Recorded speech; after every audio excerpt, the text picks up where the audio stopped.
Aprill on Kose gümnaasiumis liikuma kutsuv kuu ja täna ma tutvustan teile, kuidas looduses aktiivne olla. Ma kutsun sind liikuma. Tule ühine meiega.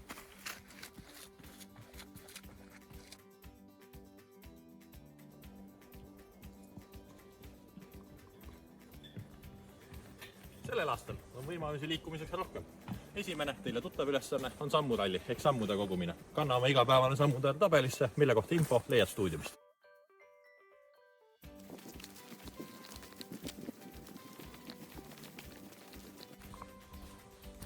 Teine viis teha liikumine huvitavamaks ja väljakutsuvamaks on külastada iga nädal vähemalt üht uut liikumismatka või loodusrada. Võimalusel tee endast, raja infotahvlist või rajal olevast objektist pilt. Rajad võivad olla kodu lähedal või teises Eestimaa otsas. Pildid saad laadida terasse, kus on vastav liikumisrajataust.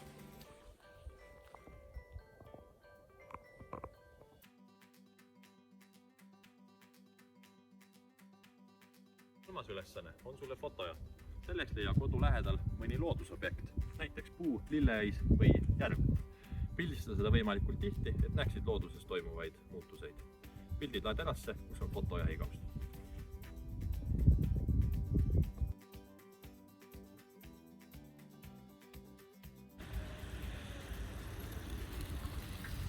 Neljas liikuma kutsuva kuu tegevus on õuepingo. Seda saad mängida mitte ainult kolmapäeviti, vaid lausa iga päev. Õuepingos on 25 tegevust ning 5 lisakasti, kuhu saad märkida meelepäraseid tegevusi. Eesmärk on kuu lõpuks maha kriipsutada kõik 30 tegevust. Õuepingo tabeli leiad stuudiumi infokirjast. Kuu lõpus postita pilt tulemustega terasse. Mina valisin täna jalgrattasõidu.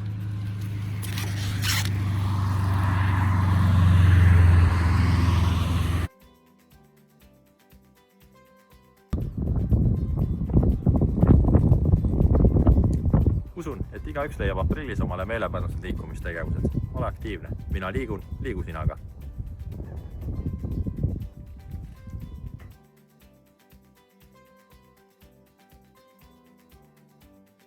Praegu filmid.